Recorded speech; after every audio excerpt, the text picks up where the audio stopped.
Shalom, sahabat Gebada. Apa kabar? Saya Pendeta Herman Poruh dari STT International Harvest, Tangerang. Mulai hari ini, kita akan bersama-sama membaca surat 1 dan 2 Korintus. 1 Korintus adalah surat yang dikirimkan oleh Rasul Paulus kepada berbagai gereja rumah di sebuah kota bernama Korintus, sekitar tahun 53 hingga 55 Masehi. Kota Korintus sebagai pusat perdagangan yang kaya memiliki pengaruh penyembahan berhala yang sangat kuat. Gereja di sana menghadapi banyak masalah internal, bahkan konflik dengan Paulus pendiri gereja itu sendiri. Paulus mengirim surat untuk menyelesaikan masalah-masalah ini. Namun, Paulus tidak sekedar menutup atau berkompromi, melainkan melihat setiap masalah dengan prinsip Alkitab dan memberikan solusi gembala yang nyata untuk mengatasinya. Dengan cara ini, ia membangkitkan gereja yang sebelumnya penuh dengan masalah.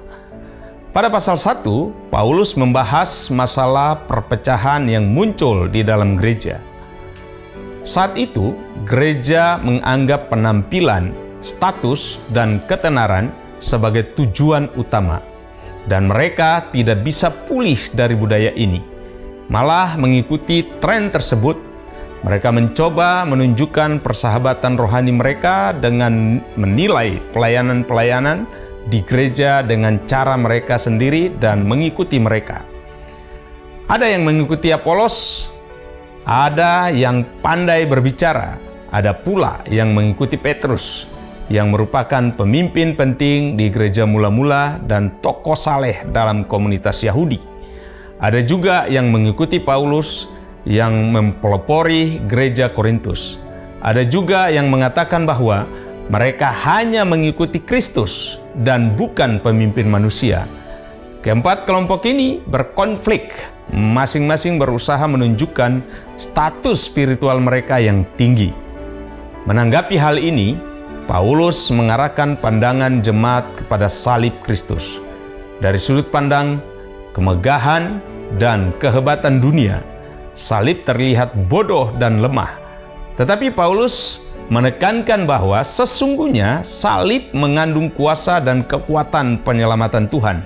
Karena itu, ia mengajarkan agar kita tidak bermegah atas kekuatan kita sendiri, melainkan hanya karena Tuhan. Dalam pasal 2, Paulus berkata bahwa ia hanya memandang salib dan bahwa pewartaannya tidak mengikuti cara pamer dan retorik, tetapi dilakukan dengan lebih mengandalkan Roh Kudus melalui pemahaman yang mendalam tentang kelemahannya sendiri. Karena ukuran hikmat dunia dan hikmat Tuhan berbeda, ditekankan bahwa kita harus hidup dengan mengetahui bahwa salib yang terlihat bodoh di mata dunia sebenarnya mengandung hikmat dan kuasa Tuhan yang luar biasa. Dalam pasal 3, kepada jemaat yang ingin memamerkan bahwa diri mereka lebih rohani melalui kedengkian dan perselisihan, Paulus memberitahukan bahwa hal itu bersifat duniawi dan tidak dewasa. Hal ini menyatakan bahwa Paulus, Apolos, dan Petrus tidak bersaing satu sama lain, tetapi mereka tahu bahwa mereka pekerja yang terpanggil dan melakukan yang terbaik dalam peran mereka masing-masing. Dan dikatakan bahwa setiap orang akan dinilai oleh Tuhan menurut hal itu. Oleh karena itu, ayat ini memperingatkan bahwa mereka yang meninggikan diri dengan menciptakan perpecahan lupa bahwa mereka adalah bait Allah, dan mereka tidak bisa menghindari penghakiman karena penghancuran kesatuan bait Allah. Dalam pasal 4, Paulus menegaskan kembali prinsip bahwa semua pekerja harus setia pada apa yang Tuhan percayakan dan mengetahui bahwa penilaian atas hal itu hanya ada di tangan Tuhan. Dan Paulus sendiri mengatakan bahwa ia tidak pernah bekerja mengikuti ketenaran manusia, melainkan hanya bekerja di hadapan Tuhan. Oleh karena itu, meski ada kesulitan dan kecaman dari manusia, ia akan tetap menempuh jalan kesetiaan kepada Tuhan sampai akhir, dan saat mengumumkan bahwa ia akan segera mengunjungi gereja, ia menekankan bahwa kerajaan Allah tidak ada pada kata-kata indah, melainkan pada kehidupan yang dijalani dalam kuasa Allah. Dengan mengingat hal ini, mari kita bersama-sama membaca 1 Korintus 1 sampai 4. Dari Paulus, yang oleh kehendak Allah dipanggil menjadi Rasul Kristus Yesus, dan dari Sostenes, saudara kita, kepada jemaat Allah di Korintus, yaitu mereka yang dikuduskan dalam Kristus Yesus, dan yang dipanggil menjadi orang-orang kudus, dengan semua orang di segala tempat yang berseru kepada nama Tuhan kita Yesus Kristus, yaitu Tuhan mereka dan Tuhan kita.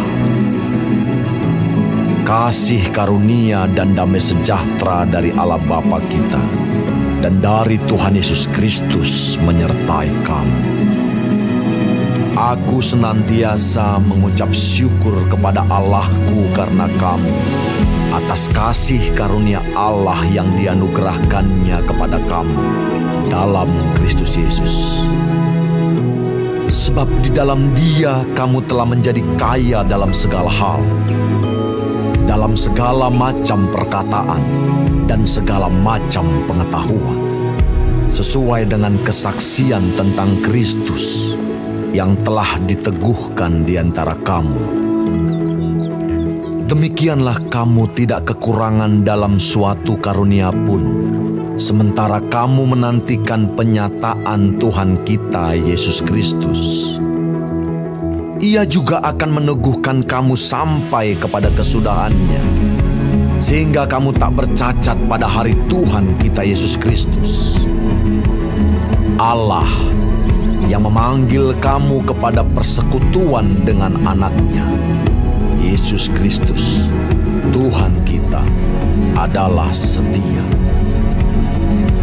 Tetapi aku menasihatkan kamu, saudara-saudara, demi nama Tuhan kita Yesus Kristus, supaya kamu seia sekata dan jangan ada perpecahan di antara kamu. Tetapi sebaliknya supaya kamu erat bersatu dan sehati sepikir. Sebab saudara-saudaraku, aku telah diberitahukan oleh orang-orang dari keluarga Chloe tentang kamu, bahwa ada perselisihan di antara kamu. Yang aku maksudkan ialah bahwa kamu masing-masing berkata, aku dari golongan Paulus, atau aku dari golongan Apolos, atau aku dari golongan Kefas, atau aku dari golongan Kristus. Adakah Kristus terbagi-bagi? Adakah Paulus disalibkan karena kamu? Atau adakah kamu dibaptis dalam nama Paulus? Aku mengucap syukur bahwa tidak ada seorang pun juga di antara kamu yang aku baptis selain Krispus dan Gaius, sehingga tidak ada orang yang dapat mengatakan bahwa kamu dibaptis dalam namaku. Juga keluarga Stefanus, aku yang membaptisnya. Kecuali mereka aku tidak tahu, entahkah ada lagi orang yang aku baptis. Sebab Kristus mengutus aku bukan untuk membaptis, tetapi untuk memberitakan Injil. Dan itu pun bukan dengan hikmat perkataan, supaya salib Kristus jangan menjadi sia-sia. Sebab pemberitaan tentang salib memang adalah kebodohan bagi mereka yang akan binasa. Tetapi bagi kita yang diselamatkan, pemberitaan itu adalah kekuatan Allah. Karena ada tertulis, aku akan membinasakan hikmat orang-orang berhikmat, dan kearifan orang-orang bijak akan kulenyapkan. Di manakah orang yang berhikmat? Di manakah ahli Taurat? Di manakah pembantah dari dunia ini? Bukankah Allah telah membuat hikmat dunia ini menjadi kebodohan. Oleh karena dunia, dalam hikmat Allah, tidak mengenal Allah oleh hikmatnya, maka Allah berkenan menyelamatkan mereka yang percaya oleh kebodohan pemberitaan Injil. Orang-orang Yahudi menghendaki tanda, dan orang-orang Yunani mencari hikmat. Tetapi kami memberitakan Kristus yang disalibkan. Untuk orang-orang Yahudi, suatu batu sandungan, dan untuk orang-orang bukan Yahudi, suatu kebodohan. Tetapi untuk mereka yang dipanggil, baik orang Yahudi maupun orang bukan Yahudi, Kristus adalah kekuatan Allah dan hikmat Allah. Sebab yang bodoh dari Allah lebih besar hikmatnya daripada manusia, dan yang lemah dari Allah lebih kuat daripada manusia. Ingat saja saudara-saudara, bagaimana keadaan kamu ketika kamu dipanggil. Menurut ukuran manusia, tidak banyak orang yang bijak, tidak banyak orang yang berpengaruh, tidak banyak orang yang terpandang. Tetapi apa yang bodoh bagi dunia, dipilih Allah untuk memalukan orang-orang yang berhikmat. Dan apa yang lemah bagi dunia, dipilih Allah untuk memalukan apa yang kuat. Dan apa yang tidak terpandang dan yang hina bagi dunia, dipilih Allah.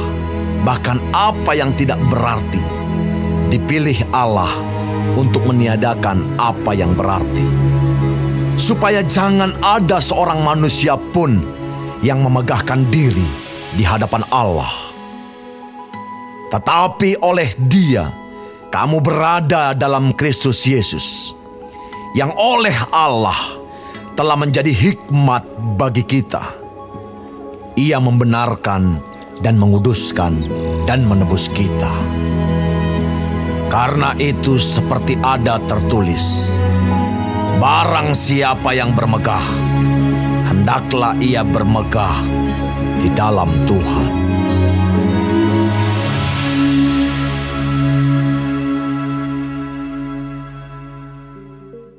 Demikianlah pula, ketika aku datang kepadamu saudara-saudara, aku tidak datang dengan kata-kata yang indah atau dengan hikmat untuk menyampaikan kesaksian Allah kepada kamu.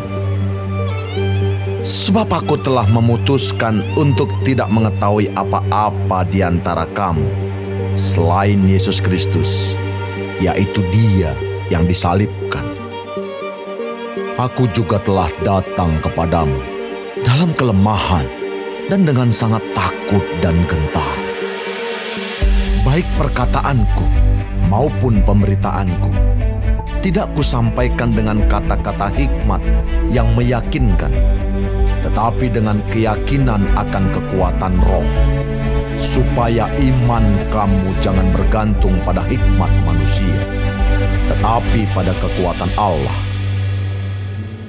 Sungguh pun demikian, kami memberitakan hikmat di kalangan mereka yang telah matang, yaitu hikmat yang bukan dari dunia ini, dan yang bukan dari penguasa-penguasa dunia ini, yaitu penguasa-penguasa yang akan ditiadakan. Tetapi yang kami beritakan ialah hikmat Allah yang tersembunyi dan rahasia, yang sebelum dunia dijadikan, telah disediakan Allah bagi kemuliaan kita. Tidak ada dari penguasa dunia ini yang mengenalnya, sebab kalau sekiranya mereka mengenalnya, mereka tidak menyalibkan Tuhan yang mulia. Tetapi seperti ada tertulis, apa yang tidak pernah dilihat oleh mata dan tidak pernah didengar oleh telinga, dan yang tidak pernah timbul di dalam hati manusia, semua yang disediakan Allah untuk mereka yang mengasihi Dia. Karena kepada kita Allah telah menyatakannya oleh Roh, sebab Roh menyelidiki segala sesuatu, bahkan hal-hal yang tersembunyi dalam diri Allah. Siapa gerangan di antara manusia yang tahu? apa yang terdapat di dalam diri manusia selain roh manusia sendiri yang ada di dalam dia? Demikian pula lah tidak ada orang yang tahu apa yang terdapat di dalam diri Allah selain roh Allah.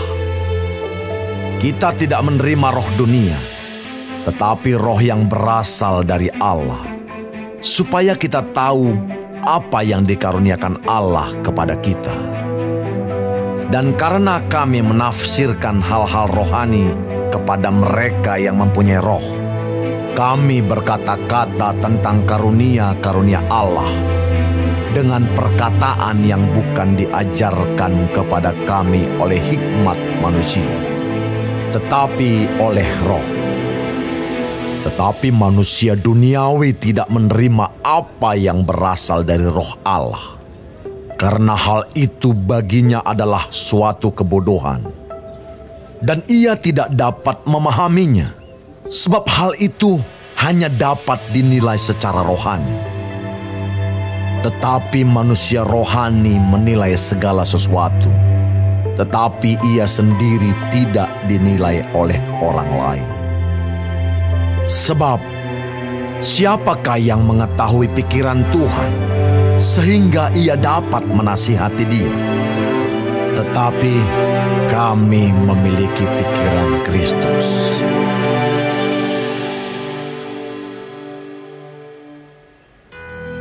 Dan aku, saudara-saudara, pada waktu itu tidak dapat berbicara dengan kamu seperti dengan manusia rohani, tetapi hanya dengan manusia duniawi yang belum dewasa dalam Kristus. Susulah yang kuberikan kepadamu, bukanlah makanan keras, sebab kamu belum dapat menerimanya. Dan sekarang pun kamu belum dapat menerimanya, karena kamu masih manusia duniawi. Sebab jika di antara kamu ada iri hati dan perselisihan, bukankah hal itu menunjukkan bahwa kamu manusia duniawi dan bahwa kamu hidup secara manusiawi? Karena jika yang seorang berkata, "Aku dari golongan Paulus," dan yang lain berkata, "Aku dari golongan Apolos," bukankah hal itu menunjukkan bahwa kamu manusia duniawi yang bukan rohani? Jadi, apakah Apolos, apakah Paulus, pelayan-pelayan Tuhan yang olehnya kamu menjadi percaya, masing-masing menurut jalan yang diberikan Tuhan kepadanya? Aku menanam, Apolos menyiram, tetapi Allah yang memberi pertumbuhan. Karena itu, yang penting bukanlah yang menanam atau yang menyiram, melainkan Allah yang memberi pertumbuhan. Baik yang menanam maupun yang menyiram adalah sama, dan masing-masing akan menerima upahnya sesuai dengan pekerjaannya sendiri. Karena kami adalah kawan sekerja Allah. Kamu adalah ladang Allah, bangunan Allah. Sesuai dengan kasih karunia Allah yang dianugerahkan kepadaku, aku sebagai seorang ahli bangunan yang cakap telah meletakkan dasar, dan orang lain membangun terus di atasnya. Tetapi tiap-tiap orang harus memperhatikan bagaimana ia harus membangun di atasnya. Karena tidak ada seorang pun yang dapat meletakkan dasar lain daripada dasar yang telah diletakkan, yaitu Yesus Kristus. Entahkah orang membangun di atas dasar ini dengan emas, perak, batu permata, kayu, rumput kering atau jerami, sekali kelak pekerjaan masing-masing orang akan nampak. Karena hari Tuhan akan menyatakannya, sebab ia akan nampak dengan api, dan bagaimana pekerjaan masing-masing orang akan diuji oleh api itu. Jika pekerjaan yang dibangun seseorang tahan uji, ia akan mendapat upah. Jika pekerjaannya terbakar, ia akan menderita kerugian, tetapi ia sendiri akan diselamatkan, tetapi seperti dari dalam api. Tidak tahukah kamu bahwa kamu adalah bait Allah dan bahwa Roh Allah diam di dalam kamu? Jika ada orang yang membinasakan bait Allah, maka Allah akan membinasakan dia. Sebab bait Allah adalah kudus, dan bait Allah itu ialah kamu. Janganlah ada orang yang menipu dirinya sendiri. Jika ada di antara kamu yang menyangka dirinya berhikmat menurut dunia ini, biarlah ia menjadi bodoh, supaya ia berhikmat. Karena hikmat dunia ini adalah kebodohan bagi Allah. Sebab ada tertulis, Ia yang menangkap orang berhikmat dalam kecerdikannya. Dan di tempat lain, Tuhan mengetahui rancangan-rancangan orang berhikmat. Sesungguhnya semuanya sia-sia belaka. Karena itu, janganlah ada orang yang memegahkan dirinya atas manusia, sebab segala sesuatu adalah milikmu. Baik Paulus, Apolos, maupun Kefas, baik dunia, hidup, maupun mati, baik waktu sekarang, maupun waktu yang akan datang, semuanya kamu punya. Tetapi kamu adalah milik Kristus, dan Kristus adalah milik Allah.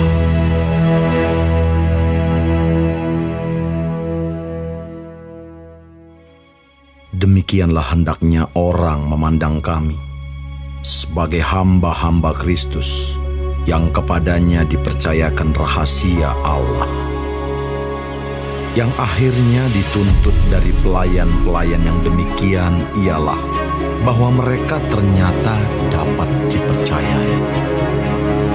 Bagiku sedikit sekali artinya entahkah aku dihakimi oleh kamu atau oleh suatu pengadilan manusia. Malahan diriku sendiri pun tidak kuhakimi. Sebab memang aku tidak sadar akan sesuatu, tetapi bukan karena itulah aku dibenarkan. Dia yang menghakimi aku ialah Tuhan. Karena itu, janganlah menghakimi sebelum waktunya, yaitu sebelum Tuhan datang. Ia akan menerangi juga apa yang tersembunyi dalam kegelapan, dan ia akan memperlihatkan apa yang direncanakan di dalam hati. Maka tiap-tiap orang akan menerima pujian dari Allah. Saudara-saudara, kata-kata ini aku kenakan pada diriku sendiri dan pada Apolos, karena kamu, supaya dari teladan kami kamu belajar apakah artinya ungkapan.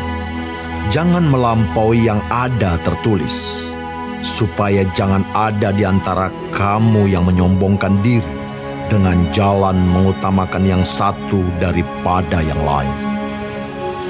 Sebab siapakah yang menganggap engkau begitu penting? Dan apakah yang engkau punyai yang tidak engkau terima? Dan jika engkau memang menerimanya, mengapakah engkau memegahkan diri seolah-olah engkau tidak menerimanya? Kamu telah kenyang, kamu telah menjadi kaya. Tanpa kami, kamu telah menjadi raja.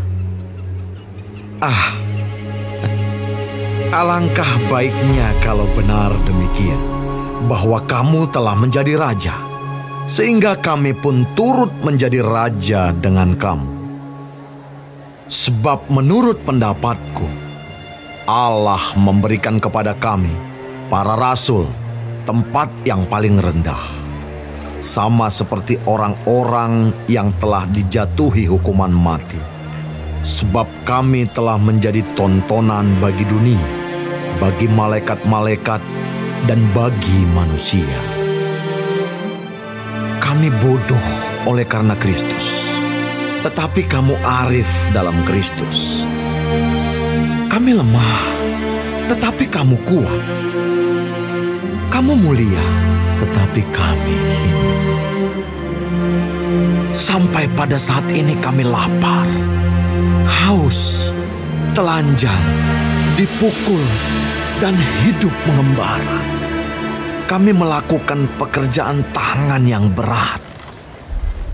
Kalau kami dimaki, kami memberkati. Kalau kami dianiaya, kami sabar. Kalau kami difitnah, kami tetap menjawab dengan ramah. Kami telah menjadi sama dengan sampah dunia, sama dengan kotoran dari segala sesuatu, sampai pada saat ini.